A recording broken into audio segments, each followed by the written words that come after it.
Welcome, people of Earth, to Karthritis episode 14, is it? 14. Already? Correct. Wow. Jeez. We have a lot of guests today, but we'll let them introduce themselves through a long means of answering a question. You got a question lined up for us, Sargas? You know, in the Karthritis book, I have like 20 questions, and I have to pick one each time, so that's not too hard, but that means... Wait. Let me cross-talk you there for a second. There is a Karthritis book? Yeah, I was thinking the same thing. Again? Every time I mention that, I have the same response. It's Cartmentia, I'm sorry. Right. Well, I can't blame you. Cartmentia. The question I picked means basically, Antistar, you're going to use up the entire hour from the show answering this. Oh, we're shooting for an hour? Oh my god. Okay. No, that's probably not going to work anyway. No. But the bulk of that hour shouldn't be one guy's answer to the initial question. But who am I to lay down the rules? Starting off is the gaming guru extraordinaire. Hopefully with a brief answer to a simple question. So, yeah. Antistar, if you could be a game character for a day, which one and why? Donkey Kong Jr. from Super Mario Kart, of course. That was so fast. Yeah, like Donkey Kong Jr. Why? You said that was so fast. So I answered, yes, just like Donkey Kong Jr. Because Donkey Kong Jr. is fast, actually. Wow, it's debatable. Yeah. That's absolutely an epic fail to start the Karthritis episode. Congratulations. Nice. Well, if you don't know that Donkey Kong Jr. is the fastest character, you're gonna have some problems playing Mario Kart. Thanks for the tip. You're welcome, man. All right, I'll remember that. All right, next up, I guess, Kyle. Oh, Jesus. I would want you to come back to me. Like, I'm going to say... Shit. No, not just literally. One of my favorite video games is actually Deus Ex, so I'm just going to go and pick that guy. You know, robot arms, EMPs, see-through walls, all that kind of cyborg. Fair shot. Gotta run stuff. I would be Sephiroth for a day. Well, that's an interesting lifestyle. And why? The answer is why not? Nicely done. Yeah, that'll work. Alright, I want to be Mike Tyson from Mike Tyson's Punch-Out. That's a nice pick. Because, I mean, dude, you'd be Mike Tyson. Like, do I even have to explain any more than that? I'd have a face tattoo. I would be harassed at airports all day, every day. It'd be perfect. Remind me what perfect means in your language. Oh, it means slightly embarrassing. Okay, I got it. The American way. Yeah, okay. yeah. This is KVD here. I would like to be Yoshi from Super Mario Kart for a day, just so I can have the sadistic pleasure of sniping professional Mario Kart players. Just to turn the tables for once. Exactly. Yeah. Fair enough. Is it me? No, I'll go first, Clark. All right, fair enough. So you have some more time to think of something funny. I've got one. You cannot pick Watford from Championship Manager. Right, I'll have to start thinking then. You're just gonna pick a player. I think I don't have a great answer. I didn't think before I asked the question, but I think I'm gonna have to go for... Yes. Your question, and this is your question, and you didn't even think about an answer. Yeah, that's Okay. an important part of picking the question, so I don't have an unfair advantage. Because I wrote down like 25 questions like a year ago, and now I'm just going through them, picking randomly. And for this question, I would have to go with to fulfill two of my dreams at once. I would have to go with Samus from Metroid, Super Metroid. Yep, fair enough. What would those Bet you be? could be a girl. Why? Yes. Yeah, feel your tits and all that. Yes. The superhero and female dream, both. Oh, nice. That's Good choice. metal. Yeah. Okay, well, hi, I'm Zarkov. And I was going to go with Troy Deeney from Championship Manager, but I've been banned. No, I will go with Sami from Super Para Go Kart, so I can shower Carol with loads of silver trophies over and over. Oh, the banter. I always Thanks, known mate. that Sammy was your biggest hero ever. Well, he is to everyone from England. He's our idol. We all wish to be Sami. Yeah, the Yeah. previous time trial champion. Previous, yeah. He's going to grow a mullet since Sami is his hero. Oh no! We'll get into the Don't mullet know. question, but this is all nicely segueing into the reason why we're all gathered here. So we only have one topic for today, and that's ASC. Pretty much. I think that would be Or a do good way we- to go about it.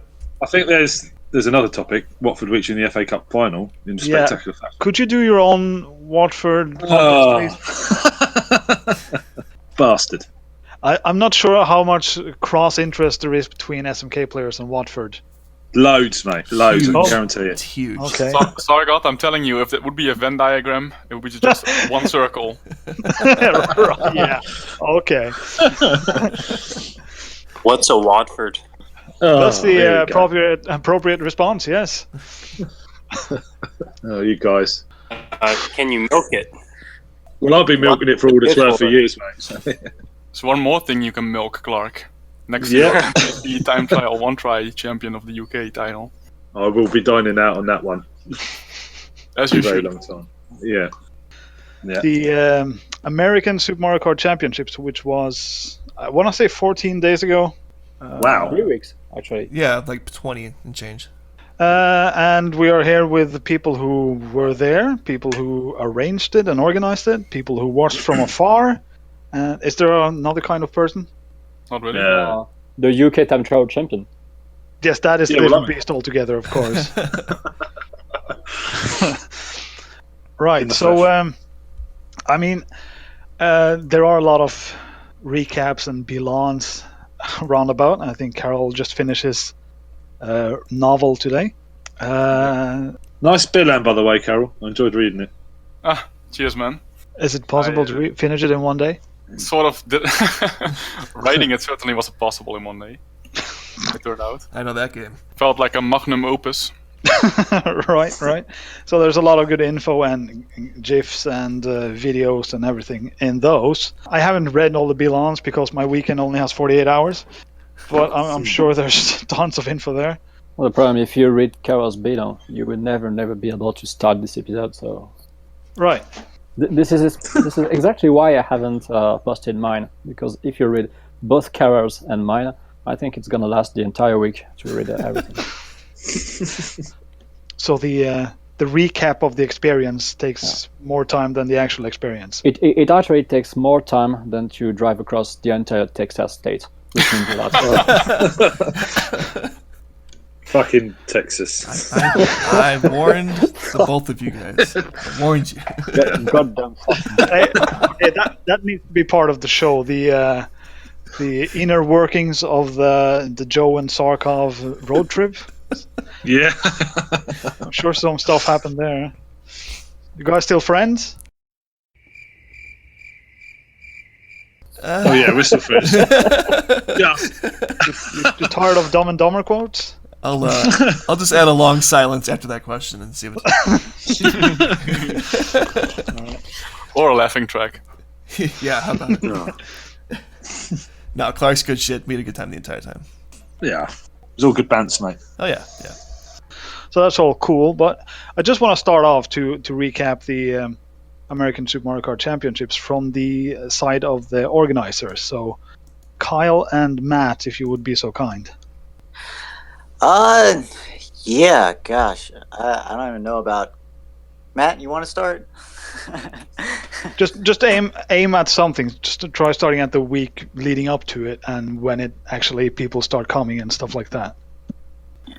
Well, we took pretty much the same approach that we have to school when we were students, and waited till the last minute to do everything.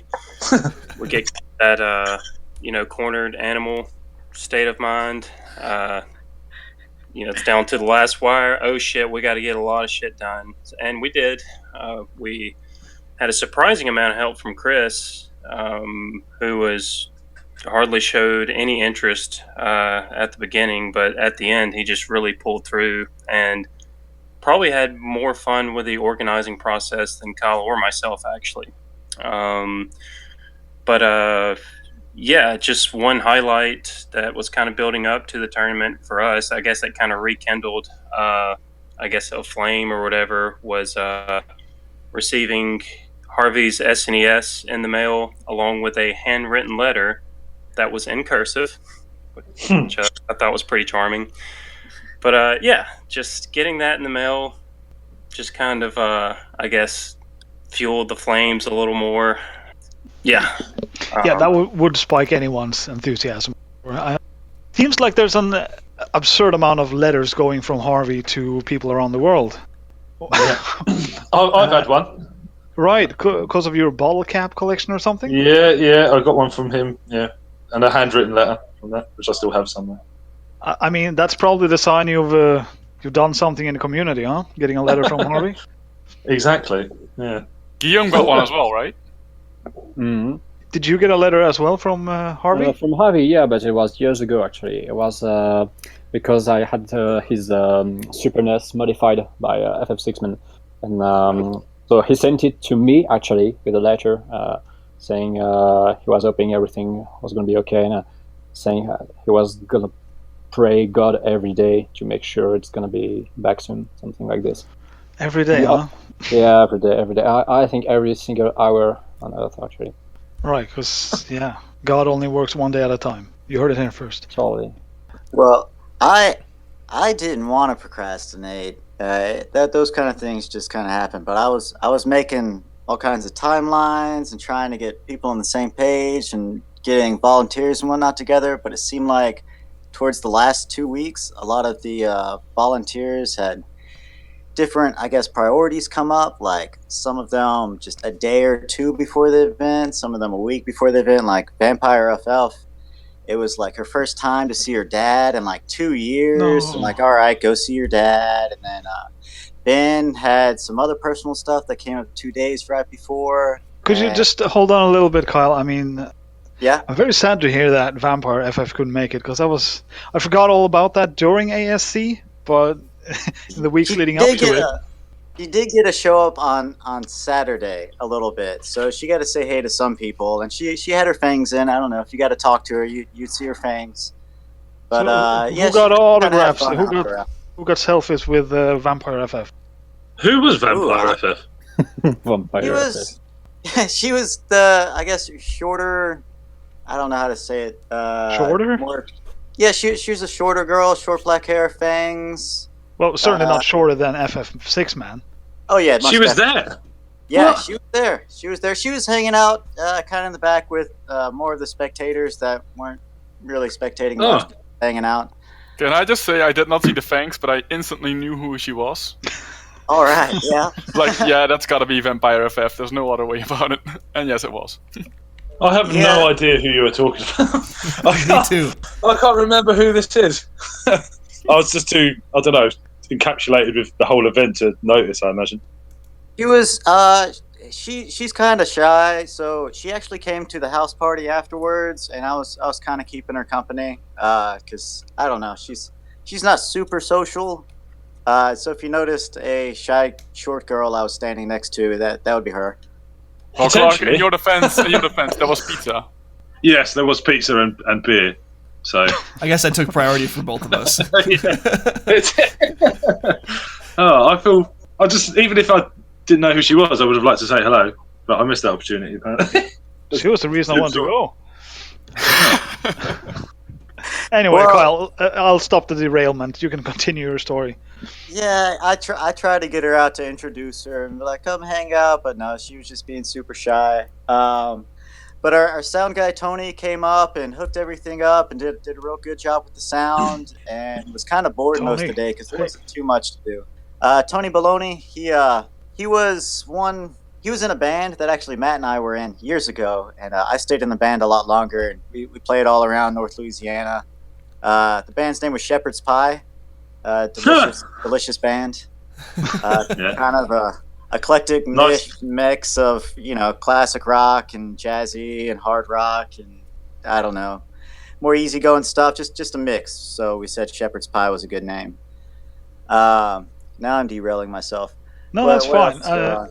I just want Joe to, or Carol in post, to get the Seinfeld Tony reference in here. Oh, yeah. With pretty boy Tony. Yeah. Hey. Right. Okay. Hey, Tony. Yeah. Hey. That's nice. Listen to this. Nice. But he had a good time. His brother came. No, Tony's brother didn't come. Matt's brother came, and Matt's brother hung out with Tony. They were friends in high school, so they hung out and kept each other company. Like Matt was saying, my brother really pulled a whole bunch of stuff together at the last minute. So I was like I was saying with planning, I was trying to delegate a bunch of tasks, and I got to say I wasn't super confident with where they kind of how do I say this, with how I perceive them to be at, like, say with the brackets. So I'm like, all right, Chris, you're over the brackets, you got it right. He's like, oh yeah, I got it, no problem. Like, so you know what all this entails, right? Yeah, I got it. And then it's a mad scramble the day of time trials. That was could have been worse, but it all came together well enough. And another derailment, speaking of getting all these time trials in, so far I've spent I haven't had much time over the past 3 weeks. So Matt and I went to Big Bend, Texas, which was an awesome trip, beautiful starry night, moving Ben's furniture over there from Monroe. And just last night, the office I work in caught on fire. And so I've been moving stuff. I was literally running into a collapsing building, like getting my hard drives and stuff last night. Oh, damn. Jesus. I was a little tipsy from the poker game we were playing, which I won $12. That was nice. Nice. Cha-ching. Yeah. The day before. That seems negligible in the thing of burning. Oh yeah. It's a law office, so. All right, fair enough. It's a law office, so we're not going to sue ourselves, I guess. I will find somebody else too. And then that day, yesterday, before all that happened, I drove down to like 7-hour round trip to go to like a Libertarian Party meeting, which took most of the day. So I was super tired. And then for the past week since the tournament, our office has been swamped because the attorney I work for just got 180 new clients, like all at the same time the month before. But the good news is that some of the ASMKC or ASC, whatever you want to call it, was I got all that stuff scanned at the office and I got it all saved. So I just got to put it all back together now. And the other stuff I worked on the other night, it's on Matt's computer here, so that's getting together. All right, so back from the derailment to the tournament. Yeah, a lot of it came together last minute. A lot of it was done way beforehand, like the venue. The medals came together last minute, but they turned out really well, I guess, for what they are. I think everybody's happy with those. I'm sure Mario was really happy with the sack of money. I'm curious how much money was in there, Mario. Did you ever count all that? He fucking loved that thing. I've counted everything. I was thinking that would be a first place. Pick, but because I had no idea. It's just a big, heavy sack of money.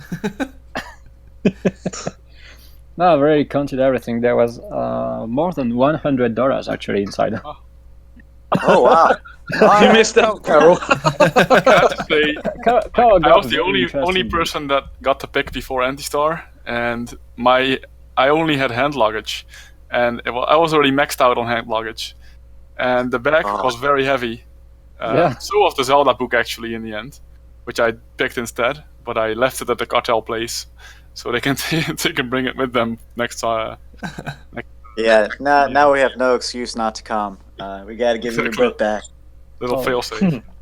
But what else came together? So the tournament brackets. Yeah, I was kind of scrambling back into the office to get the exact number of people to go into the brackets because these things were just printed out. And originally I was thinking that Chris would be able to, we'd print off a 16-person triple elimination bracket. If more people came in, you can kind of tell them in on the backside, or less than 16 people were there, you can cut off the spots and people get buy-ins that way.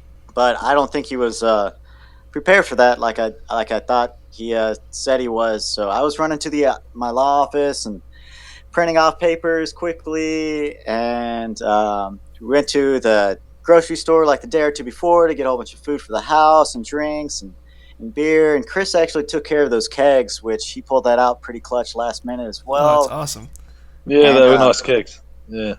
Ben was going to be, I was hoping he'd be over the stream and also be helping with the brackets, but, of course he couldn't come. He was also going to play an epic American anthem solo before the tournament started, but unfortunately he couldn't come. So Chris had all that to do by himself, and he pulled the stream out pretty clutch with your help, Carl.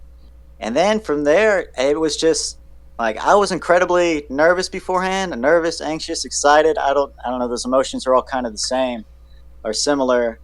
But so if not a lot of people came, it'd be like, all right, that's a relief because this will be more manageable. If a lot of people came, it's like, all right, that's a relief. We're not going to be out so much money. So I was going to be happy either way, but I just wanted everyone else to have a good time. And I believe everyone else did, so I'm happy because I believe everybody else was happy. Can I just stop you there? Because this seems like a good moment to take a break. I don't mean that, but to stop the story and to hear from the other guys and the other perspectives at the time. Because now we're sort of in the first day, right? Oh, yeah. Yep.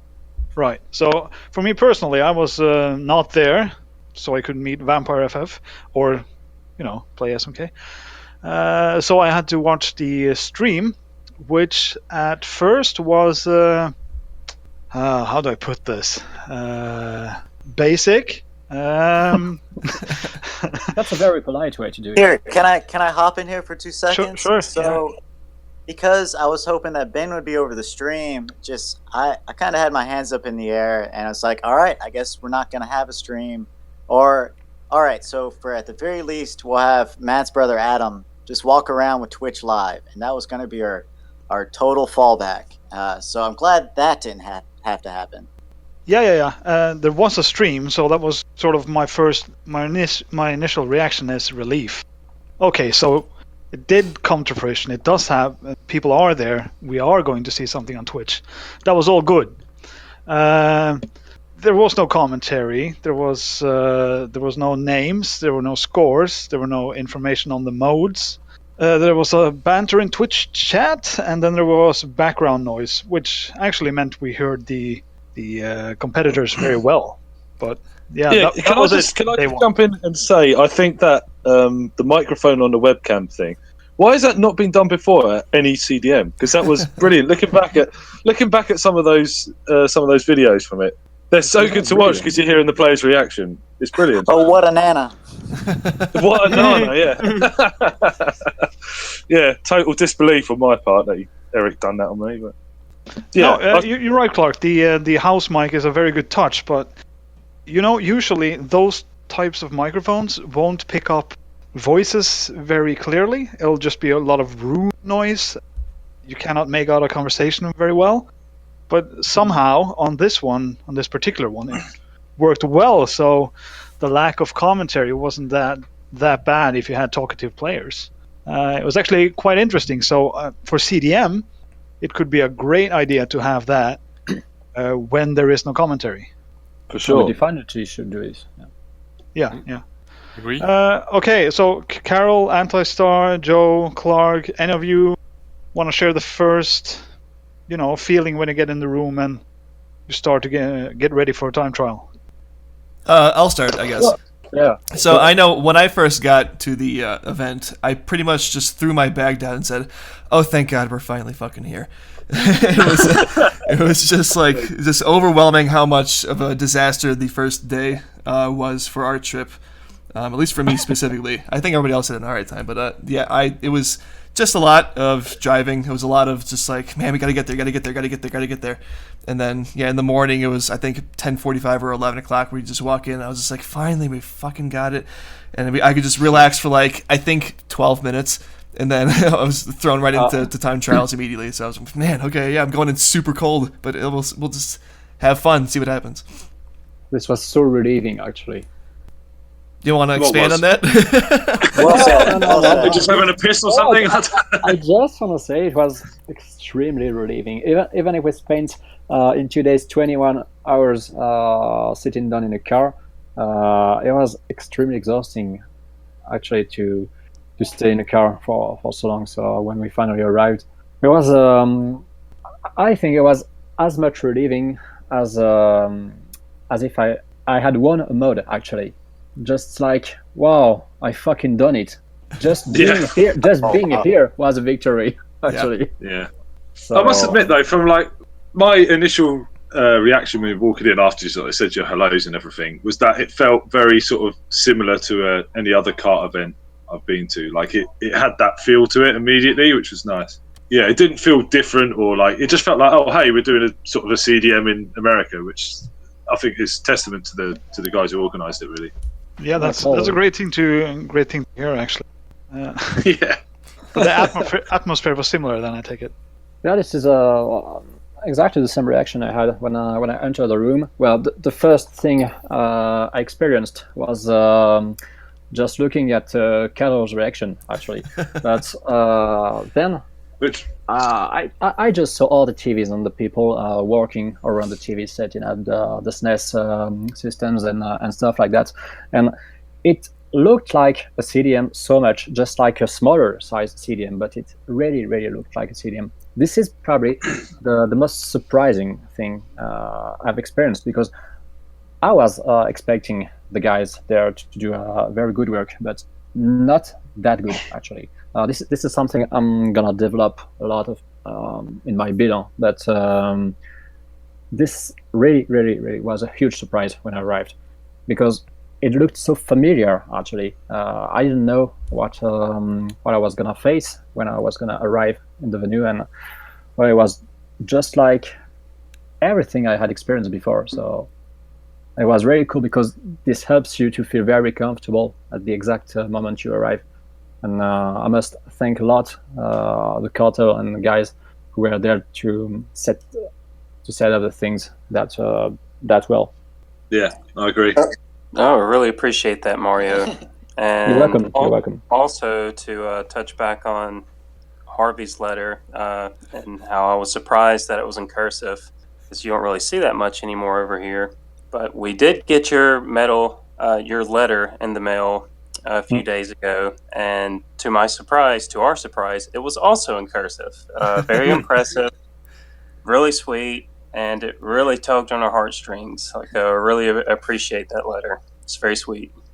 Yeah. I also got one as well, which I really appreciated, which I've kept. Yeah, which is on my fridge now from Mario. Yeah, so everyone got letters. It was good.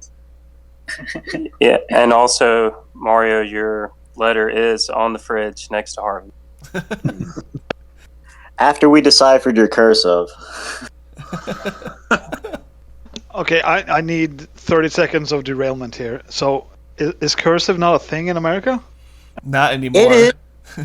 Yeah, it's not. It's something that everyone learns in, I don't know, the first, second grade or something, third grade. More like first or second grade, I'm sure. But then everyone stops using it because everyone's cursive is so sloppy that just.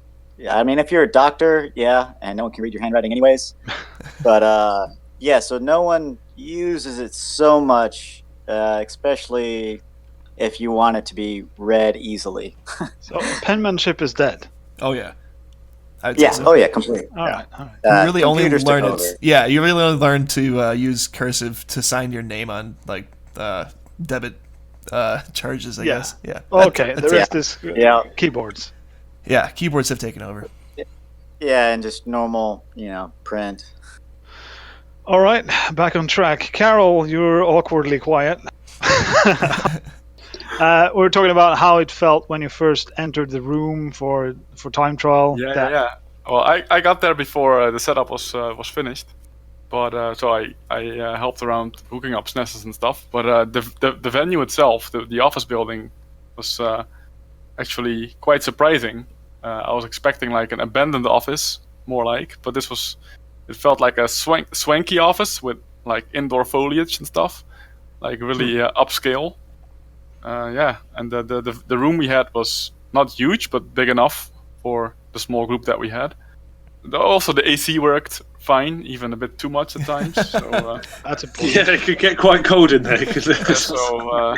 Like all in all, it was a perfect venue for the first edition of the ASMKC, I would say. And I also have to say, like Kyle already mentioned earlier, that Chris Randall truly was the Patrick of the event. Totally. He was, wasn't he? Yeah. Setting up the stream, doing the brackets, keeping the scores. And he seemed to be enjoying himself doing it. So, he was one of the heroes of the event for sure. The American vessels, huh? Indeed. Certainly. Yeah. What we were lacking, actually, was your presence, Sargoth, because you would have been the commentator. That was what. Yeah. Or like manager of information on the stream. Right, because that was lacking, especially at first. But I'm not gonna do only criticism. But at first, like I said, the fact that there was a stream was kind of good enough. Exactly. But beyond that, yeah, I kind of wanted to know who's playing which mode, what's the score, what's the format. But I mean, it works, and it got better quickly. Anyway, so do you have some more, Carol, or do we want to continue the proceedings? Continue. Matt, you want to talk about the modes? I was kind of just... It's hard for me to say much else than I was running in between games and running back to Chris to make sure everything was moving smoothly, because my general role that I kind of gave for myself was, I guess, director or something. So I was just trying to make sure everything was going as smoothly as possible. So it's hard for me to even recognize what was going on. So, Matt, you want to talk about time trial and match race? So time trials lasted longer than it should have. I think everyone was aware of that. I'm assuming at CDM that Patrick has some kind of Excel spreadsheet that he's using that he can just punch the times into when people come up to him and, I guess turn in their time. It's like an app we use now, isn't it? You can type it in on your phone, can't you? And then press send. Yeah, well, I figured, he's obviously not doing it manually. There's just so many people and that would take forever. That is correct. Yeah, we decided that we could do the, just calculate everyone's times manually with our phones or calculators or whatever. Since there's not so many people participating, it won't take very long. It'll be easy. Well, we were wrong. I think we overcomplicated it probably. But, it took longer than we thought it would. But it worked, and we had several people checking, hey, is this right? Everyone was double checking each other's work, and finally we did ultimately find like an app for the phone that we could have been using the whole time. But yeah, that just goes back to us not planning as thoroughly as we should have, since we did so much last minute. But whatever, it worked out. So yeah, time trials lasted longer than it should have, obviously. And just like CDM last year, Sammy was kind of out of it early on, which, my heart definitely went out to the guy, because he's arguably one of the, best one-time trial players. No, he's a noob, mate. He's a proper noob. We triple checked his time. We're like, this is no way this happened. But yeah, him and Layla, unfortunately, kind of got scrubbed really early in the trials. Yeah, and Layla, being Sammy's niece, she's also exceptionally well, in my opinion, with the one time trials. So kind of surprised to see both of those guys knocked out as early as they were, which I guess that improved my chances of getting a medal, obviously. But I totally bombed out. I can't even remember which two courses I bombed out on, but I missed the Zoom Star on one of them. And yeah, it was MC2 and MC3. Yeah, there you go. Yeah, so completely missed the Zoom Start on MC2 and just butchered MC3. And we're trying to go for pipe boosts. Yeah. I did.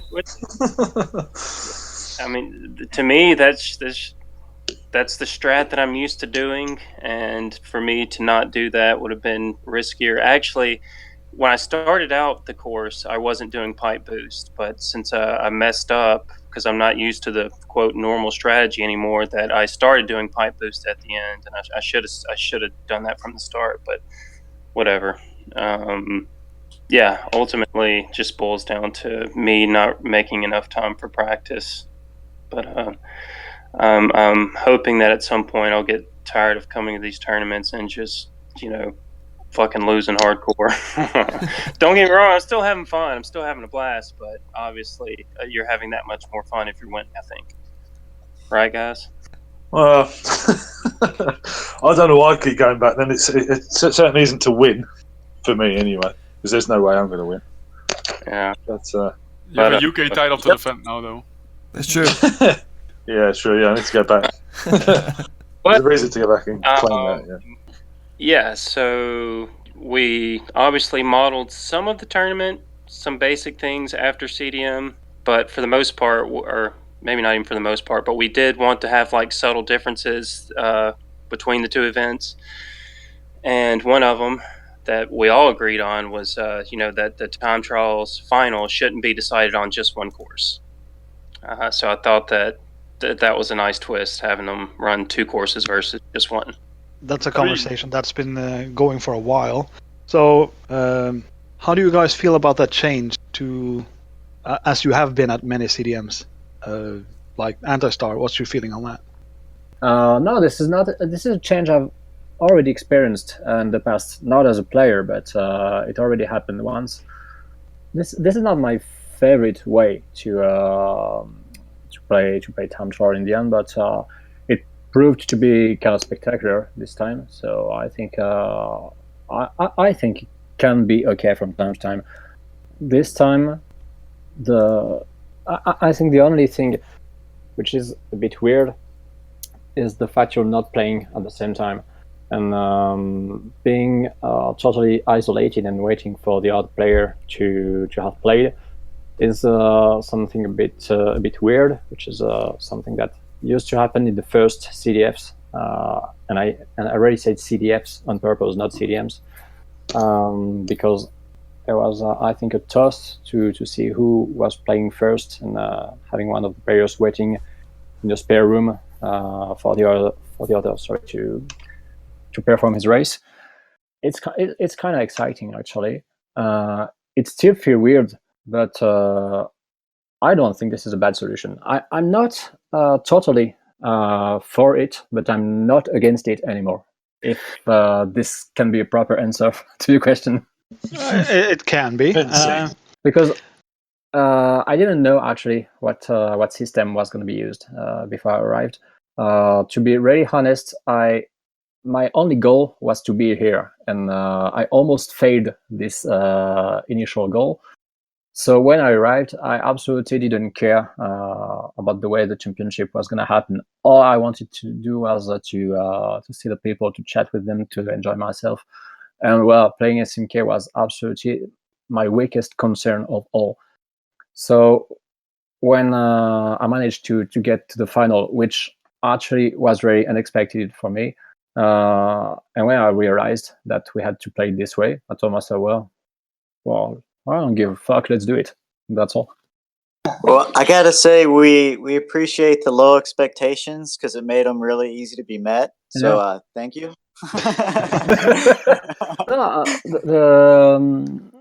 I knew the system for the group stages. Well, those were not really group stages actually, but I knew the system was going to be a bit different. But I absolutely didn't care because I thought this was your way to do it. This was the American Championship, so we had to do it the American way. So I had absolutely nothing to do but just experience the way you guys designed it. So it went really, really well. So I don't think we've faced any trouble during the whole weekend with the schedule and with the ASMKC system. So if you don't face any kind of trouble in 2 days, it means it's okay, and that's all. I don't even feel good mentioning this, but there's in my head, I'm working out ways to refine time trials to keep it more to a triple elimination bracket type system, but I haven't really talked it over with anybody. For time trial? But with time trials. So, but I've just been mulling it over in my head, and I don't really feel comfortable talking about it right now. but I am talking about it right now, apparently. But whenever it was happening, I could see just so many ways that it could be improved and go smoother overall, and be more in the triple elimination fashion rather than the standard time trial fashion. But I'm just saying this because it's something that I was thinking about as it's happening. I could see how it could work. But I haven't talked about this with anybody, so I'll just leave it at that, and we'll leave it a mystery for now. It's funny when you say there are so many ways to improve it, because every time a CDM ends, the FFSMK people, the guys who deal with the organization, always say the same sentence. We see a lot of things that can be improved.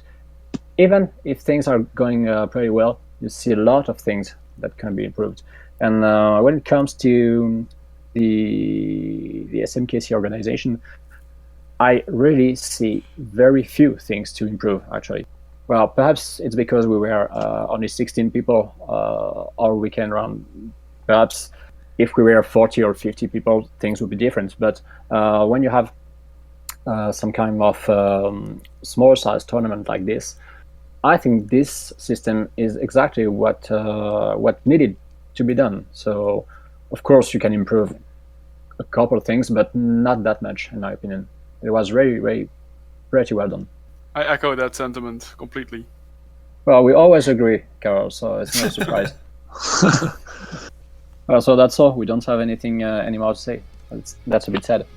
That was a good episode, guys. Well done, see you later. Yeah. Matt is stuffed out. I guess he's going to come right back in a second, but yeah. Well, I can come in with an observation from my time in America, and from someone who's an avid tea drinker. Come on. I'm drinking tea right now, by the way.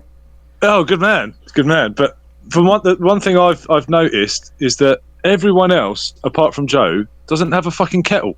Nobody has a kettle in America. Literally nobody.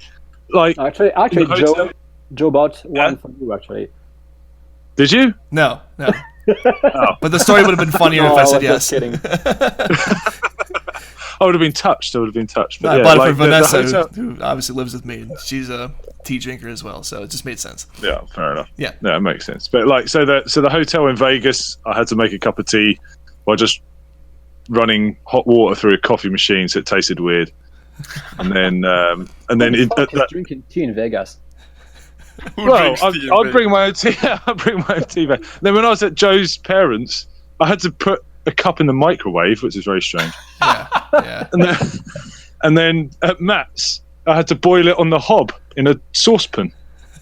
So it was fun times being a tea drinker in America, but we always find a way to get our brew.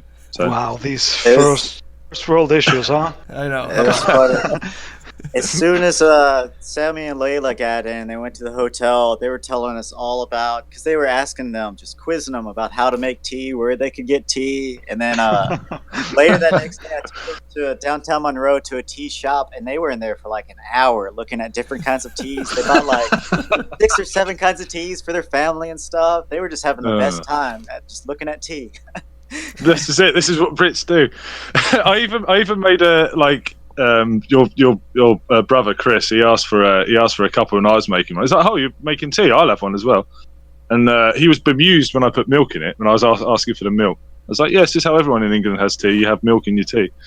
And but he liked it. I think he enjoyed it. But apparently Layla just hates Earl Grey, but if I have Earl Grey, I like a little bit of milk in it. But for the most part, no milk in my tea.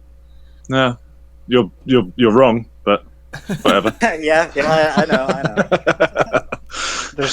There's a Norwegian saying that goes, "No, thank you, no animal secretions in my drink." No animal secretions. So no cow jizz in your tea. Yeah, for instance, I'll take some moonshine in my tea, but that's about it. Also, no crack juice in your tea. Yes, that goes without saying. That's also animalistic. Well, what's Clark tooth? Oh no! Don't open Nope, that nope, can of nope, worms. nope. Let's, Well, I could go into detail if you like. let's move on with the. I'm not sure we want to do every mode in the rundown, but so can you guys, Kyle and Matt, talk a bit about what happens next once the first mode is done and things are starting to move along? Maybe end of the first day. Yeah, so unlike CDM, there's not really much downtime between modes, obviously, because CDM, each mode has its own day. Here, we're squeezing in 2 modes in one day, so it's not like, we get to take like a big break or anything, which actually the first day we kind of did because, the pizza got there a little later than expected, and it took us longer to tally up the time. So I guess in a sense everyone did get a break between time trials and match race. But yeah, so I guess there was kind of a break there. But yeah, we just, after everyone stuffed their face with pizza and some drinks. Really nice pizza as well. Oh, thank you. That's a local pizza. Yeah, local pizza place. Yeah, I like that. Yeah. And yeah, so we just kind of jumped right into match race. And I guess that's when the triple elimination stuff really kicked in. So Ben was originally going to be over the brackets, and like I said, he couldn't make it and do it and whatnot.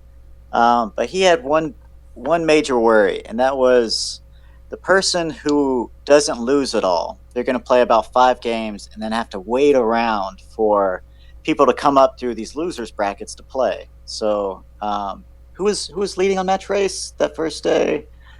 Carol, wasn't it? Carol was smashing No, it. I got sent to lower bracket by Antistar. No, I won actually all my matches first. Okay. And, I realized, and this is the moment I realized how this bracket system worked, because I won 3 or 4 matches in a row, and then I stopped playing for 3 days or something like that. It was extremely weird because that was the I major didn't worry. Yeah, I didn't know I was not gonna play for so long after that. So it was funny because I could watch everyone playing and take photos for the Twitter account. So it was funny, but I really think that when I had to play again, and I think I faced Carol at that moment, or Sammy, maybe don't remember. I was totally cold, and it was really, really hard to get back to SMK at that moment. So this is perhaps the only part of the system that might be a bit weak, because if you win all your matches at the top of the bracket, then you absolutely don't play for a very long time, and it can be a huge disadvantage. But well, perhaps it's a disadvantage that's designed on purpose for the big guys. So I'm not complaining anyway. I'm okay with this. Yeah, so that was the thing we were kind of worried about, and I guess it's a mixed bag because, say, if you win a lot, you have this downtime where I guess you can watch other matches, relax, warm up, practice by yourself, while everyone else is busy catching up. So it's a mixed bag, but that was really our main concern with triple elimination was whoever was in first. They win their first 5 matches or so, they have to wait around for somebody to come up through the losers bracket, and then there'll be essentially more waiting for somebody to come up through the second losers bracket. But it ended up working out okay, especially whenever there's just 16 people there in that triple elimination mode. Yeah, and speaking on that subject, whenever we were mulling this stuff over towards the end, whenever Ben, when he was over the brackets, was really finding out more of the finer details of things that could go wrong, and he pointed this out. And it was kind of, in my head, a little too late to change much anything. Next year, see, one of the issues that I guess I had and some of us had with what we were going for was faster and cutthroat, get 2 modes done in a day. Those were like kind of the top priorities for the field and the goal. But I guess stupid of me, I didn't realize, I didn't come to the realization that with a barrage, you can make it as short or as long as you want. So for next year, I don't want to say anything final, but I'm kind of leaning towards and assuming that there'll be a barrage, which could be as short as we want, really. and then go into the triple elimination kind of top 16 deal from there. And then we can still have 2 modes done in a day and get it all done quickly and still have that cutthroat feel. But that's what one of those refinements that you come to realize after this the run of the tournament, and you kind of see what flows, what doesn't flow, and how it works. Oh yeah, totally. You need to experience it, because otherwise you absolutely have no idea of how it can work. But I'm saying it again. It wasn't a problem for me in terms of having a good time at all. I really had a good time because I could watch everyone playing, which was really, really entertaining. And especially when you try to live tweet the event, it's really nice to have that kind of break. It's just a problem in terms of concentration and driving skills, I think. But well, it's also perhaps because I'm not good enough at getting concentrated all event long, which is something that Sammy and Karel don't have to cope with. Yeah, we should have informed, I guess, all the top players that of the situation of you being in first at the beginning and then having to wait like over an hour before you have to play again. Obviously, had you known that was going to be the case, you could have gotten some practice in. So sorry for not telling you that in advance. Oh yeah, but I think if you're ranked first, it's because during this specific phase, it means you're the best, and if you're the best, you're supposed to rock after the break. So I didn't, so it meant I wasn't the best, and I didn't even deserve to win all my matches. So it was mérité, like we say in France. To be fair, Antistar, to you, I watched our match back, like the one where you got sent to the lower bracket, and you were really unlucky. You kept getting ghosted in second, and in the match against, because it went to 5-4, so it was really close too. Actually, then in the match against Sami, again, so both matches were really close, the 2 matches you lost. I think when it comes to NTSC, I have a very Karel-esque luck, I think. You are much, much luckier on NTSC than on PAL, and I'm less lucky in NTSC than in PAL. It's very fun. I mean, what can I tell you? It's God's version. You just say this because it's Harvey's native version. I think the PAL version is. I wouldn't say this is a devil's version, but well, I understand your point of view on this. And NTS is, of course, better on many points, but well, this PAL is the devil.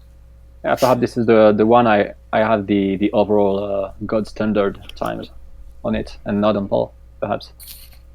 Well, I think it's funny and ironic that Karel refers to the NTSC version of God's version, and lo and behold, the streaming SNES and cartridge were both Harvey's.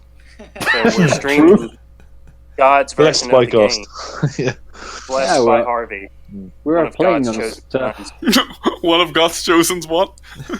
Yeah, we are just playing on some God material, so not a surprise. I know I felt the Holy Spirit every time I was on stream. Yeah. I hope those controllers were never skid marked. Oh, don't. We'll get into the miscellaneous. Anyway, so I want to be a douchebag for a moment, which may not be a change, I realize. Whenever I have had the NLG stuff, like 07, 08, 10, 12s, and we did something in 15, Carol? 16? We did? Memorable then. Yeah, this is going great. Can't mention, sorry, can't mention. Right. No, you and Carol came over, you and Patrick came over, and we did the retro. Oh, yes.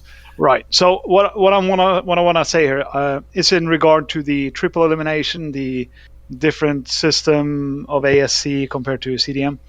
Whenever I've done a new system for NLG, I have done the very, very boring thing of gathering a bunch of inbred friends who don't play just to sort of block out the situation when you go through the motions, because when you just write it down on paper, in theory, yeah, triple elimination is going to be like this, going to be like this. But it's only when you actually do it, and it doesn't matter with whom, it could be anyone, really, then you start to see the kinks of the system, like the hour wait for Antistar or whatever. So I always done, like usually with Ulf and a couple of friends, we do 2 days of just very monotonous testing to see if the format works. It's like what the hell is the English word? When you're writing some piece of paper you need to deliver for college or whatever, you type out like before you write a rough draft. Right, exactly. Yeah. Which is so boring, and I never do it. But but for these kind of events, I have to be the douchebag and kind of take a little nod towards the rough draft, because it really does help you see things you wouldn't otherwise realize. Yeah, and we've done that to an extent in the past, like little mini tournaments at our house, triple elimination with like 7 people, but this was 16 people and everything the way it was. Yeah, we didn't I don't know what you call it, dress rehearsal it as thoroughly as we should have, for sure, absolutely. Like I'm with you there. It is hard to do, but it's well worth it, I find. I've found some magnificent flaws through the years, just trying stuff and seeing, well, I really didn't think about that. This has to change. The Grand Prix day, that was yeah, let's go on to day 2. We're skipping over the marvelous evening of day 1, though. Oh, sorry, the non-card part. The after party. And the most marvelous evening was day 2, actually. We've never had that many people in our house before. So where we live at now, it's like 5 or 6 bedrooms. So the reason we have this awesome house is this was actually my parents' old house, and they moved into their parents' old house. They my grandparents passed away, so they're in their house now, and so they're renting this house to this awesome, huge house to us for really cheap. So. And all the years that they've lived here, since I was 7 years old living here, I don't know that there's ever been that many people in this house. This entire place was just packed. And other people are coming through the door. I'm being introduced to people I don't know in my house. And we got 2 kids going. And everyone's kind of like off in their own groups and then mingling. And Martin's doing what Martin does, just juggling and throwing cards and balancing things on his head. And then there's like a different party going on in the garage. And like, I don't know, Matt, do you have anything you want to say about the after party? Well, it wasn't until the after party that I truly realized how tired Joe, Zarkov, and Mario were, and Joe's girlfriend. Like those guys just look fucking rough, like. That was a long day. Like you guys still had fun. I think Zarkov might have chose the best sleeping place in the laundry room. He had well glad I got that pointed out to me. That was a godsend. Yeah, he could shut the door, turn the lights off, and kind of exit the party if he wanted to. But everyone else was just kind of at the mercy of the party. The party was just pretty much the entire house, with the exception of the laundry room. So, yeah. But no, it was just really awesome just having all these people that I have met, but, in Europe, at my house, and meeting Joe for the first time. And, having Andrew Colts was also there. He came and stayed at the house.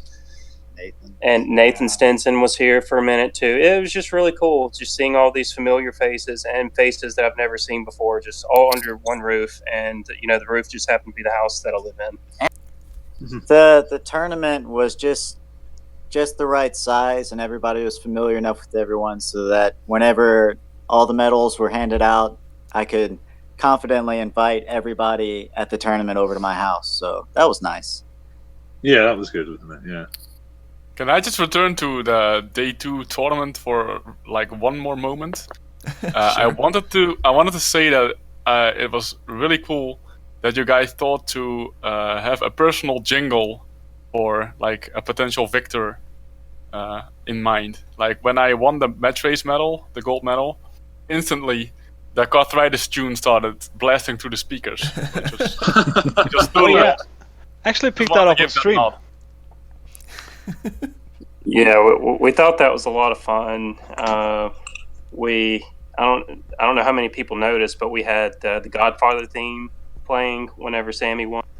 Oh, and if Drew, we had a man. I was really hoping Drew would. Drew did take battle mode, so He did, yeah. whenever Drew Rule American, I don't know if anyone noticed that one, but that was my personal favorite there. We definitely noticed. I noticed, yeah. for sure. Awesome. Okay, good. I wanted them to play that one extra loud. So what was Clark's theme if you won something? The Watford song? The Watford song. By Elton John or George Michael. Right. Careless Whisper? Really? So what was Antistar's going to be? Actually, I'm curious about that one. Mario's was going to be a song called Mario Minor, played by a metal band Power Glove. I think my victory song should be "Can't Touch This" by MC Hammer. And you guys know why.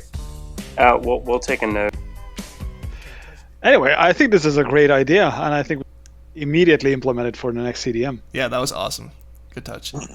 Actually, what inspired it was Sammy winning Grand Prix last year at CDM, and then playing The Eye of the Tiger. Right. Yeah, that was a super nice touch. And was that strictly the venue that came up with that?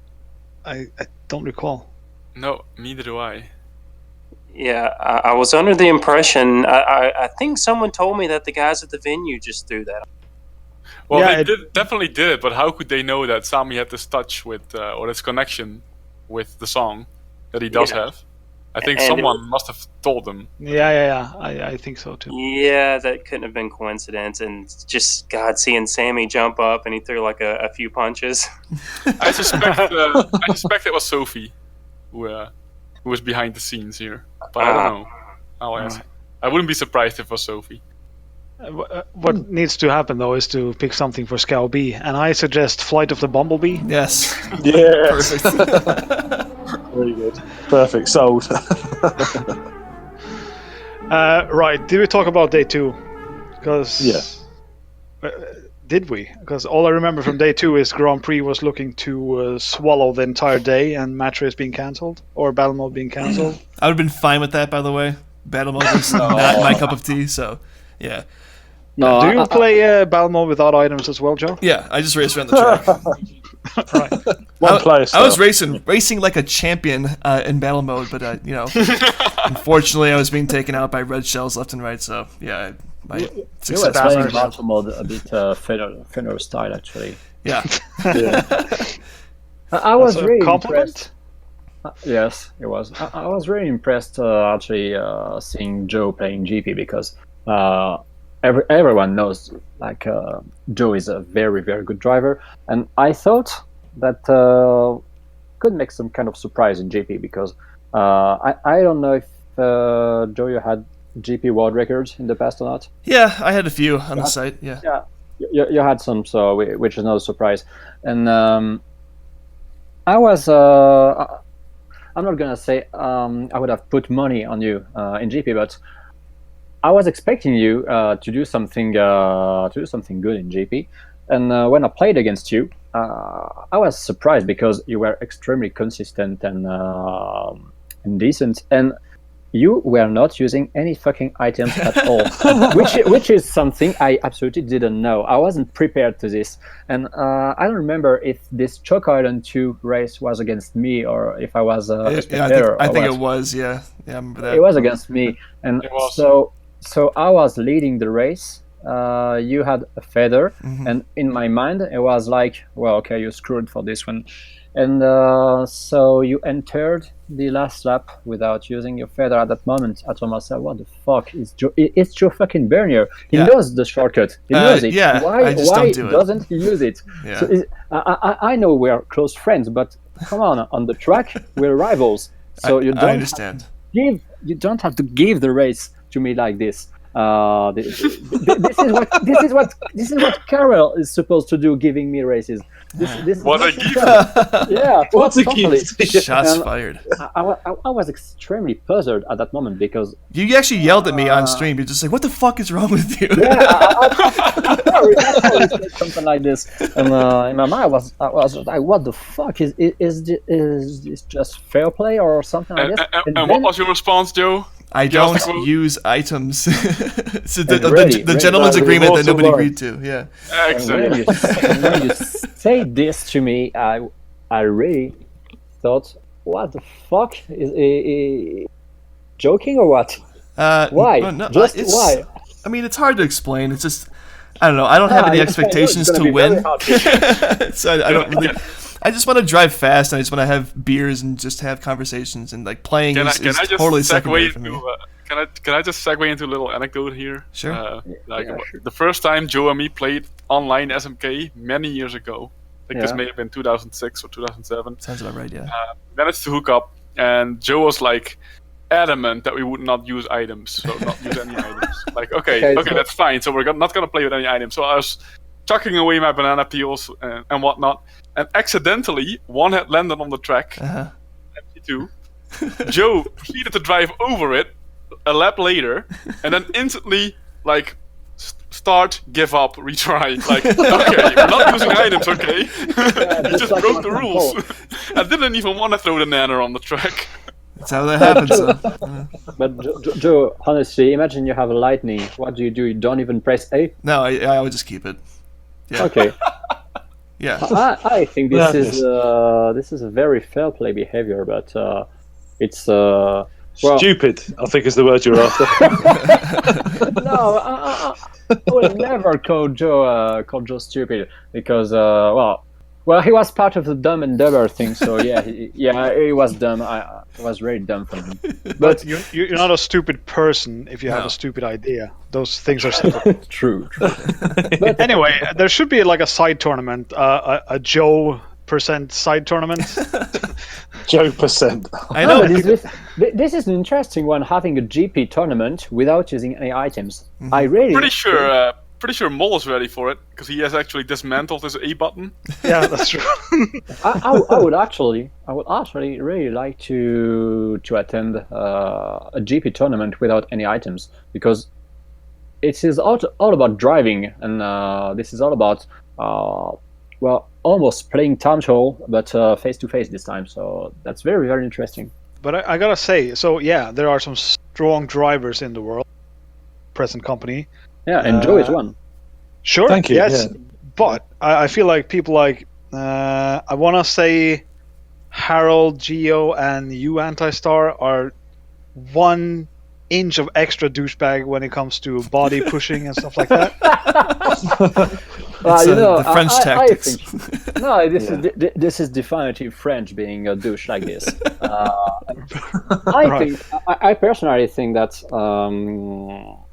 if I made it up to ASIMKC, it's because I wanted to show some French pride at the event, because I knew Scoob was probably not going to make it. I knew Neo was not coming. I knew if I didn't do it, there would be no French players at all, and that would be a big shame, because we kind of invented the Supermarket Championships. So I think it would have been a bit ridiculous if none of us could do it, and especially because we indeed totally invented those really awful way to play SMK, like complete Skank tactic. to the infamous skank tactics indeed. And I was not a player like this when I started to play championships back in 2004. This is something that really started to come to my mind when I wanted to be a better multiplayer performer, because I was a time trial player. I was not. I was kind of good in GP when it came to drive, but I was only able to use shrooms and feathers on the Ghost Valleys, and that's all. It's surprising Well, to me, actually, Guillaume, because Yes. I thought the French were born with that. Yeah, it seems so natural. Well, Yeah, it does. perhaps I also have some kind of vice in my blood too, because when I started to realize that I could drive this way, and no, it's not even about driving, it's playing this way, because when you play SMK, you drive and you do bad stuff like this. So when I started to realize I could play SMK this way, I found it funny. I told myself, well, it's all about tactics. It's all about making the other player totally mad, and to put him on his nerves, to make him lose control, to make him lose patience. It's totally part of the SMK spirit. SMK is really a game of driving and fighting mixed together. And I think the best players in the world are the ones who master both. You have to be an excellent driver, and you have to be a complete asshole. So, if you're able to do two, you're gonna be one of the best in the world. And this is very funny to see that Sammy, as years were passing, finally went slightly able to behave like a total douche on the track. And I think he's very far from being the worst at this. Because he is one of the worst sandbaggers out there, though. Sammy is extremely awful to play against. Every single year I attend CDM, I just pray for not having to play Sammy in battle mode just because of this. Oh yeah, you totally understand what I'm talking about. Like, he will change his life to get the second place item. Totally. Yeah. Madness. All right, let's do one last part of the story, and then do the miscellaneous questions afterwards. So, Kyle and Matt, can you just talk a little bit about what happens at the end when people start leaving? What happens that we don't see on stream? Well, I guess after all the medals were given out, and Chris gave everybody their gold-plated Trump coin, or at least the top 12. Besides me, I opted out to not have one because Zarkov and Layla actually tied, which meant the top 11 got them. Oh, I'm sorry, Martin and Layla. Yeah, there's just, I don't know, a bit of cleaning up. Everybody, after everything was cleaned up, we came back to the house, and then, I don't know if it's becoming a tradition or something, but we watched some Finner videos. Oh, yeah. And, oh, shit. That was highlight for me. This was really one of the biggest flaws of my whole life. And Carol, I've seen the GIF you made of it. Thanks a lot for making this totally immortal. So, I think Joe and his girlfriend were kind of speechless. Like, did y'all not know about this? Because it seemed like your mind was just completely blown by. I had known about them, yes, but I never put myself through all of them before in one sitting. So yeah, you see, you need to be pushed by someone else to persevere through an entire video. It's not easy. Yeah, that's definitely a strike against you. Strike. I must admit, what's the video with him? Which I had tears in my eyes. It was so funny. It was when it just went from dark to light, and he just. Yeah. Oh, that is the funniest thing. That's I've never sad seen and that devastating news. A classic. Yeah. Yeah. Hashtag they've got started 1990. Oh, that was. Yeah. I believe I described it in my Bilan as follows: that Joe was just being a good boyfriend, not exposing Vanessa to the Fenner videos before. Yes, But that had to come to an end. I'm sorry, buddy. Joe was actually very, very kind when it came to Fenner. He was almost showing some mercy for Fenner. He was saying, "I'm sad for Fenner," or something like this. Yeah. It was very cute to hear you, Joe, being perhaps the only people within the SMK community not mocking Fenner at all. Yeah. Well, you were smiling. I saw you smiling at the videos, but not laughing as much as we were doing. Yeah. And Fenner, if you're listening, we love you and we want to see you at the tournaments. Yeah, we need you. 1000%. I agree with that. My ultimate Mario Kart dream is to watch a CDM or ASMKC match, whatever, between Fenner and Harvey. I think this is gonna be the best match everyone's dream. ever. And of course, this is gonna be on stream on God's NES, of course. And I think there is Golf no. mess. I think there is no Mario Kart match we can expect more than a Fenner versus Harvey match. It's the dream, isn't it? One Agreed. day it will happen. Will third that finally trigger the rapture? Yes. I'm sorry, but if this ever happens, I think I will start to believe in God for real. Oh, could you imagine? This is exactly why this is not gonna happen, actually. I guess long story short, and glossing over details. Yeah, we stayed up and drinking games to some YouTube videos, some awesome YouTube videos. Can well, we please not gloss over your handstand tutorial? Yeah, I was about to say that was a brilliant wink. So that's out there for everyone to see. If you want to learn how to do a professional handstand, Noble Phoenix YouTube channel. There's a lot of good videos on there. More to come when my computer's back up, and hopefully I'll be getting some recording of when we. So we talked to Harvey, and he's okay with us personally delivering his console back to him. Wow. So that'll be going on this next weekend. Wait, personally? Live stream this. Live stream driving out of this. Gulf Shores. Yeah.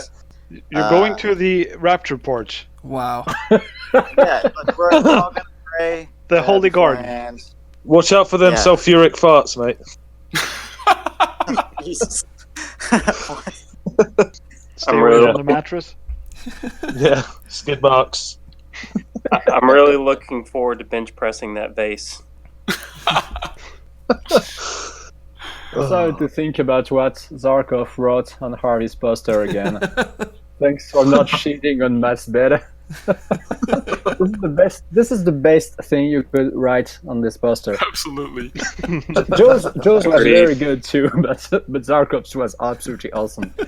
Writing this on the poster for a guy who didn't go there and make him some kind of present, and the present says, "Thanks for not cheating on our bets." What the fuck? That is going to be some momentous moment, though. If you when you meet Harvey, like I want that documented, immortalized somehow. Like, please film it, or Yes, just take it has to be pictures or filmed. stream it. Yeah. A whole It's film just a crew should be Drew hired. alt. It's a Drew alt. Come on. We're gonna be as tactful as we can, record as much as we can. You know, we want to respect the guy. Yeah. So we're gonna do what we can.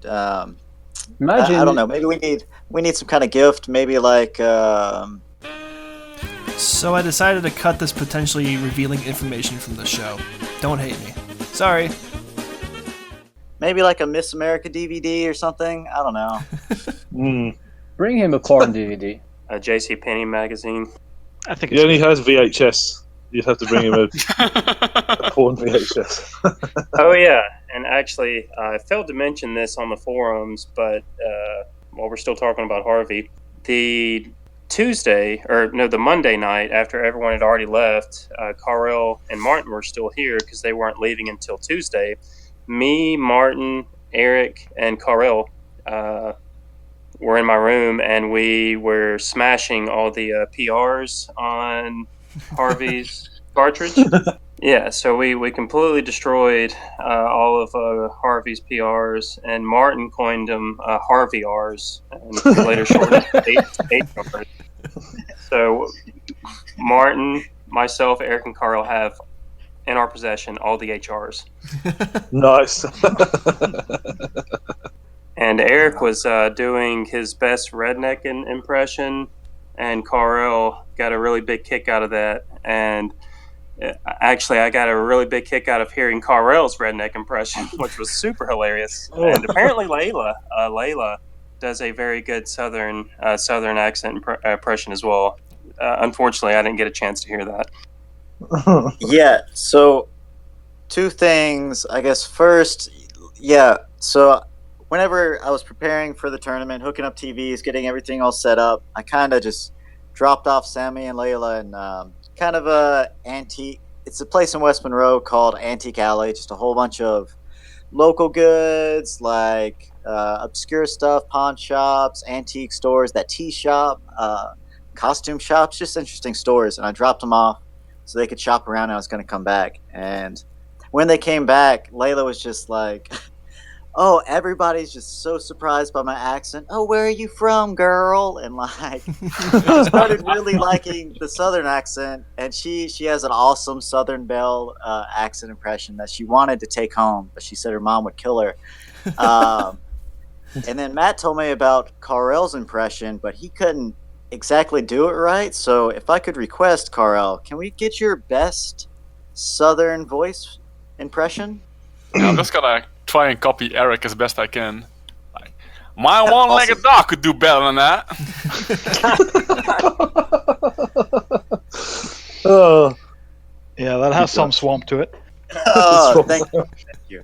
Oh, man. That just made my day. But Eric's is a lot better though. I really want him to come on the show and do the voice properly, because I didn't really do it justice. Not quite yet. But yeah, I guess that next morning, a lot of people were over at the house, kind of sloping a little late, and there were a bunch of heartfelt hugs and goodbyes, and we took an awesome group photo outside. And then some of you guys were on the road, and I was off to work early that morning. So that's the last I saw of everybody. so we managed to get a picture of the Monroe mural. I don't know whereabouts in Monroe that was, but we all stopped to take a picture of that, didn't we? Yeah, we had. We just happened to see this giant Monroe, Louisiana mural on the side of the road. I was like, all right, I'm turning around. We have to go take a picture of this. It was beautiful. We had to do it. Yeah, it's awesome. Yeah, This was nice. probably the first moment of my week when other people than me asked for pictures. So Yeah, Guillaume's quite the tourist when it comes down to that, which I is was fun. a total tourist. Oh, it is, yeah. I'm sorry, but I was on fucking holidays. I just wanted to enjoy my time in America. So Sure. Yeah. and I enjoyed my time in America, especially when I drank some cognac in 2 a.m. in Texas. Yeah, that was a Which is long probably the less American thing I've done during all the week, but whatever. Good So deal. the conversation seems to be ebbing out a little bit.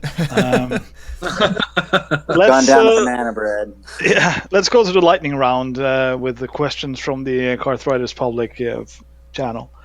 These are very, very silly, but we'll try to answer them anyway. So I guess this is mostly for Kyle and Matt, unless otherwise stated.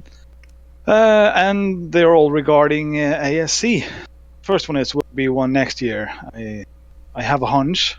So, I don't want to lead people on. I'm about at 90% sure there will be. So, Yeah. But I Sorry. don't want to say 100% because I don't want to lie to anybody. The follow-up question to that is, will it be in Gasney? That's an Let's have a awesome poll on question. that. Let's have a poll on that. Yeah. Poll ended. I'm sure Let's go with Gasly. Adrian would be okay. No, so it's looking to happen.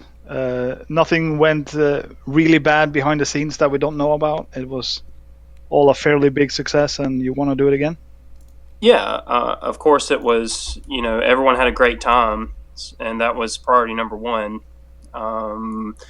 And yeah, before the tournament actually took off, like the days leading into it, I was like, man, there's no way in hell I'm doing this shit again, Yeah. But and Kyle was actually kind of feeling that way too. Yeah. It was it was a lot of work.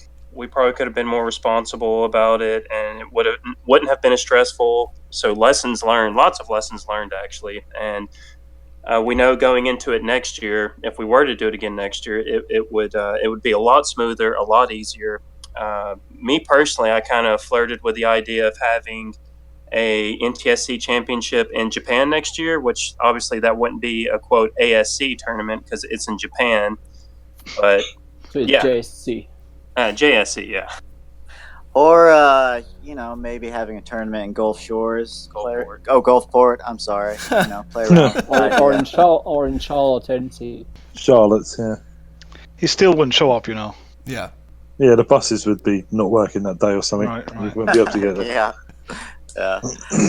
I think having a championship in Japan someday is some kind of ultimate goal for the whole community. Yeah, But I really I- like the idea, but it's super. It's extremely early, I think. It's Yeah. extremely early. Yeah. I really think that ASMKC is something that needs to continue and needs to improve every year. And what we only missed during this first edition was perhaps more people, I think. It was really good in terms of atmosphere and making sure we could talk with each other to have so few people. But I think bigger ASMKC is something that should be expected for the upcoming years. And when there are as many people in the NTSC Championship as we have in the PAL one, I think we can regard them as totally equal in terms of Prestige. Of prestige, yeah. And then make the dream of the Japanese Championship real, to finally make the ultimate Super Mario Kart dream come true. But I think the American Championship totally needs to grow up, not in terms of quality, because it was very, very extremely well organized, as I said before. Just in terms of people attending, in terms of number of days. I think it requires to be an event that happens every year for maybe 3-4 years to be bigger and bigger, and to have 2 separate equal championships, then have this kind of major ultimate one. And I think if we can get a Japanese Super Mario Kart Championship, I think everyone has to do it, and after that we can all die, because we won't have anything more to do. Maybe on Mars, I don't know. Yeah. The final frontier. Well, maybe at Drew's place, perhaps. What I would really like, actually, is more NTSC native to show up next time. Like, Yes. I'm talking about Guillermo Arantes. Yep. I'm talking about Jamie White. I'm talking about Kart King. I'm talking about Garrow, Tyler Worley, Tyler, Brazilian and Canadian Lafango, Dave Smith, double underscore. or Dave Smith. Dave Smith, He had a yeah. good excuse, to be fair. double underscore. At least The Dave drunk- Smith had an excuse. Yeah. Better than gardening? Telephone call with Dave Smith. Yeah, he actually called. Well, I called him and got him on the phone with Guillaume and Clark and. Is that it? Oh, Carol, you talked to him I too. talked to him. Yeah, that was He fun. just woke up. Yeah, it was like 11:30 in Louisiana, and he just woke up. So at night, by the way, not in the morning. He Solid. may have had a few beers. maybe, yeah. So that was a fun time. This was supposed to be the lightning round that don't have lightning paste. But the rest of the questions are vastly more silly, so I think it'll be fast anyway. Shall the mullet become the standard haircut for ASC? Yes. Yes, absolutely yes. That may prohibit me from attending, but Well, you already have a mullet, I don't you? actually have 4 mullet wigs, so if anybody wants hook me or up. needs a mullet when they come, we've got extras. There are 2 quotes I took away from that Facebook post about the news item. Oh, It's yeah. guys with mullets like that do not lose at Mario Kart. Yeah. And the reply to that was like, it is whispered that the mullet gives you secret powers. yeah, that's pretty good. Next up, what about a no beneficial item champ next year?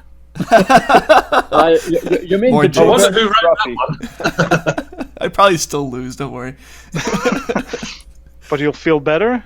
Well, I mean, for me, I don't even know. All right, so really quick background. I know it's a lightning round, whatever, but this whole started my SMK experience because my 2 cousins, Greg and Rob Grozowski, who are Mario Kart 64 people, they loved Super Mario Kart, and they taught me how to play, and they would only play GP 150cc against each other, and they're identical twins, so they would like race 100 matches and be 50-50.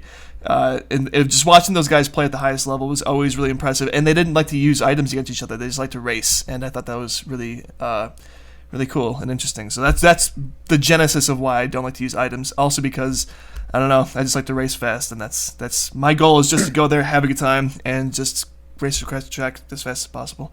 I would really like to play GP in other modes without any items, because you still can use coke moves on the other. I think Carol really knows what I'm talking about. The horse cockery, yes. You Yes, I do. Remember what I'd done to you on Vanilla Lake 2? There was no item strat. No, we didn't even get to the item blocks yet. Indeed, it was even before the items, so I'm fine with a non-item competition because I still can have like a complete cock. Yes. All right, moving on. This one I don't know the what's it called? Context. Will the Dallas PD be making a return at the next edition? Oh, jeez. Actually, this is a Drew story. Of course it is. Because Drew showed up a bit late, I think, and the only clue we actually had was he had just issues with the Dallas Police Department, and that's all we knew. Yeah, I think his card, the rent-a-car that he got from the airport, whatever, broke down on the highway. Oh yeah, true. And so, yeah, I think the police were involved because of that. And this brings me into the next question. I'll just pop that in here because it's perfect timing. Segway king that I am. What? Come on. So let me see the phrase of the question. Will Drew's traveling to the venue be live streamed on Twitch next year? Because I would pay pretty hefty money to see that shit. It should be, I put think. some money inside of it too. I'll sign the petition. I mean, I don't know. I'll throw in. Because he does some stuff to get places. I remember the first NLG 07. He was the one, not me, who arranged the stuff or anyone else. He was unannounced, showed up in Norway more or less, and the local newspaper found him, wondering why he was lying in the street of my hometown. So they interviewed him, and it turns out he's going to this tournament, but he doesn't know how to get there. So he was the one who got in the local newspaper. that is so Drew. That's Drew in a nutshell right there. I think that's the proper way to introduce Drew to the European community. Yeah, that's good. Just to return briefly to the Dallas PD thing. Actually, what happened, because Drew told me at the event, that he got arrested in Dallas for soliciting because he was walking around like a posh neighborhood in Dallas, where his sister lives, with a big bag underneath his arms and looking like Drew. So basically, the people were thinking like, "Oh, we've got this hobo in our neighborhood, like looking for opportunities to, for shenanigans, basically." So then he got taken aside by the cops. So that's that story. So is that bad or good profiling by the cops? I think probably good, to be honest. He called it ethnic profiling. I was more thinking it was probably more social profiling. Yeah. But yeah. All right, more questions. Should skid marking be prohibited for the next edition? No. Bring it back. Nope. Absolutely not. Bring it back. Right, good short answer. Should Europeans be banned from the future ASM key? Yes. Case? All French. No, absolutely not. No, I was actually very happy that the amount of Europeans that came were there, and they had a good time. So I strongly encourage more and more to come. I think we also want some Aussies and South Americans and some Japanese to come. That's what I want to see. That would be fantastic. Absolutely. Yeah, and I think the odds and rates of people going will increase now that there has been one. And Absolutely. Yeah. Yeah, this is. I will write my bid on first for the Market English message board because I think you guys deserve it much more than the French one. But afterwards, I will write a French bid on too, just to make the French community know that this was a wonderful event. Because just having a look at my tweets clearly proves that I had a great moment. I think that writing a long story explaining why it was cool to be here and why I felt extremely well welcomed by the American community is important for all the French guys who were perhaps interesting in attending the next years. Because when one of your fellow countrymates already attended such an event so far away from home, it can be very, very helpful to know that this person had a positive feeling with it and will really tell you need to come with me next year. So this is why I was talking about bringing French army with me next year, because I think we need to be more than one French guy next year. Awesome. We really appreciate that. We thought that Scoob was going to make it for the longest time, and kind of last minute ish, he dropped out. But God, we were really pulling for Scoob to make it. Yeah, Had to walk his dog probably. I was disappointed he couldn't make it, but that's life. Well, as long as Lafungo could not make it, I was happy. Fair enough.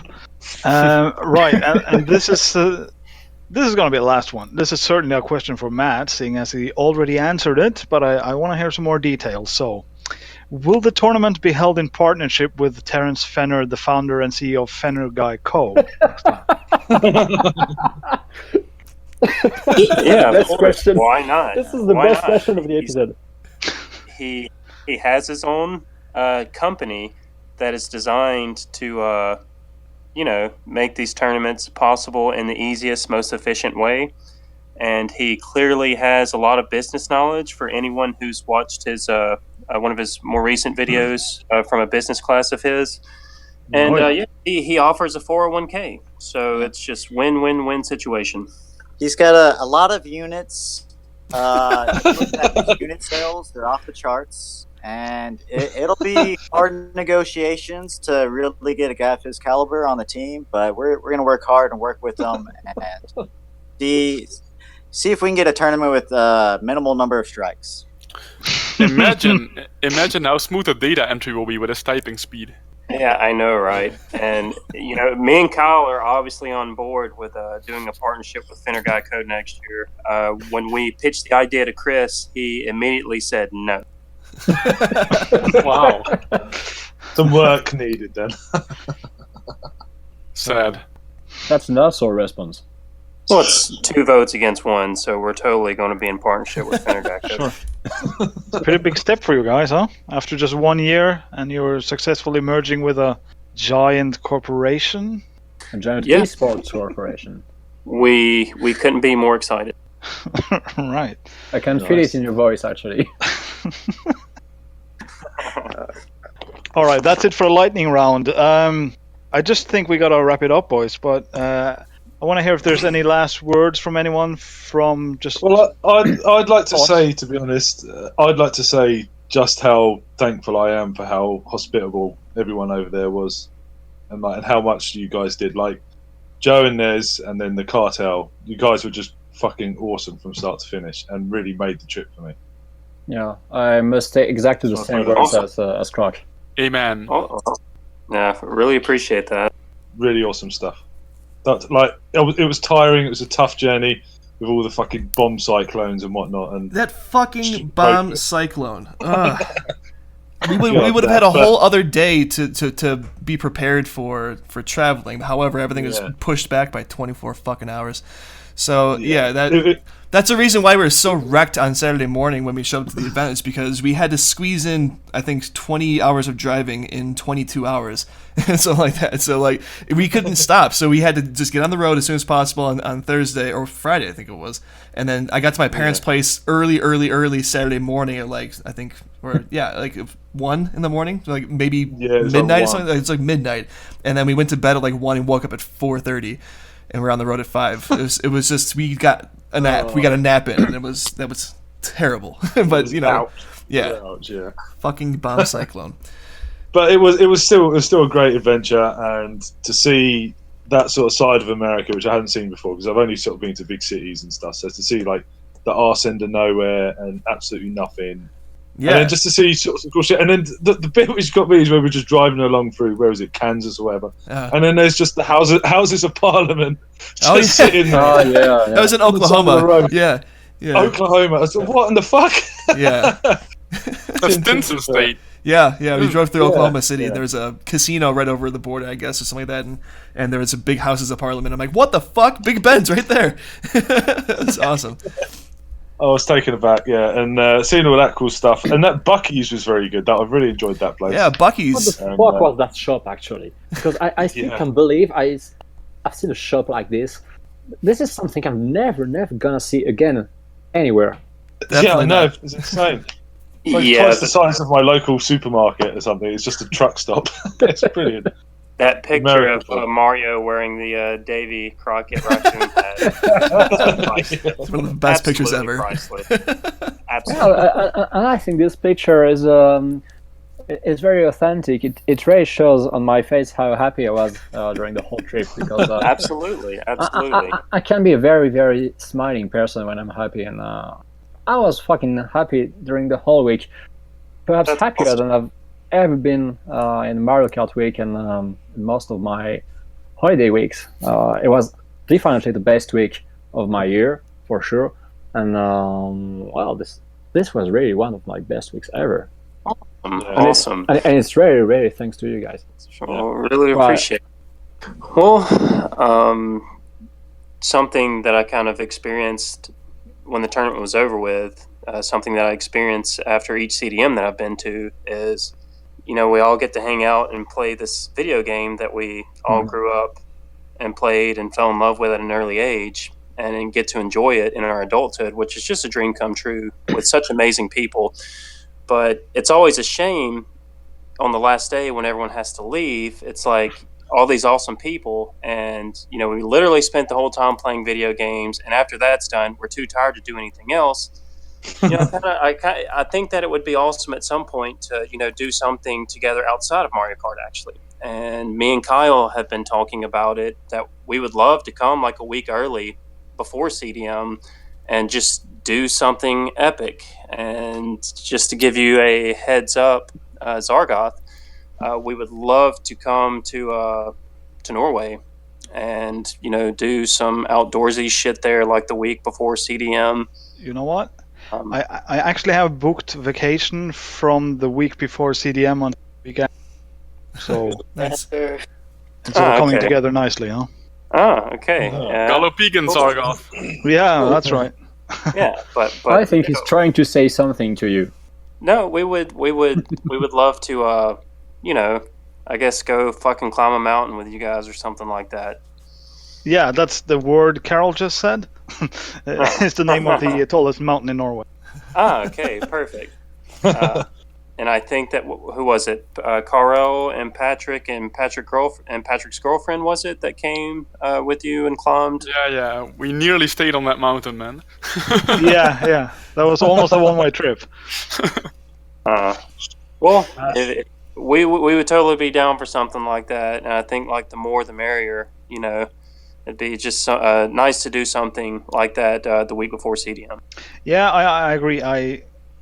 I'm not going to say it's the reason I didn't go to CDMs before, but the part I liked most about doing NLG in the past was, the tournament is great, but the time after and before is kind of even more significant in some ways, and CDM always seemed like 24/7 business to me from the outside. Yeah. And it does feel like ASC sort of turned into that too. Like too little time to bond and do other stuff, but you got the card stuff perfectly out of the way. So that's good. But yeah, I love the other stuff. Like we had a soccer tournament in Norway by the fjord. I think. Yeah, Carol remembers that as well for sure. Of course. Yeah. I missed the football matches. It is the best location of a football field I have ever seen until this day. Right, that's just where I grew up. So to me, it's nothing. But I'm just spoiled, I guess. Anyway, I think we're gonna wrap it up, boys. And I want to say thank you to everyone for coming on, and especially thanks to, I guess, Kyle and Matt for making the ASC actually happen and starting a new Super Mario Kart tradition. Yeah, I feel applause is in order here. I was nearly going to applaud, but sorry. I think I'll give it the single clap, and that's my praise. Monumental. Very appreciate it. Thank you so Like much. 10 claps too many, huh? You guys overdid it. You guys actually made American kart great again. There we go. Yeah. Perfect. Yeah, I can't thank you guys enough for the entire weekend. Everything was from start to finish was just so good and so nice. So I can't thank you guys enough. Well, you guys can all thank us by coming again next year. Yeah. I might have to fly in next year though. I'm not driving across the damn country. I'm flying too. We got an airport, so yeah, it's doable. Yeah. Sounds good. Sounds better than bomb cyclones and all that kind of crap. So Yeah. Yeah. Ugh. Good carpool with Drew. Yeah, okay. We'll leave it at that. Let that simmer for a while. That's a wrap. Yeah. Fun talking to you guys. Thanks. And You too. see y'all later. Laters, See you potatoes. guys. Thanks a lot. Yeah, peace. Yeah, that's Yeah, the plan. later. Peace and love. Believe.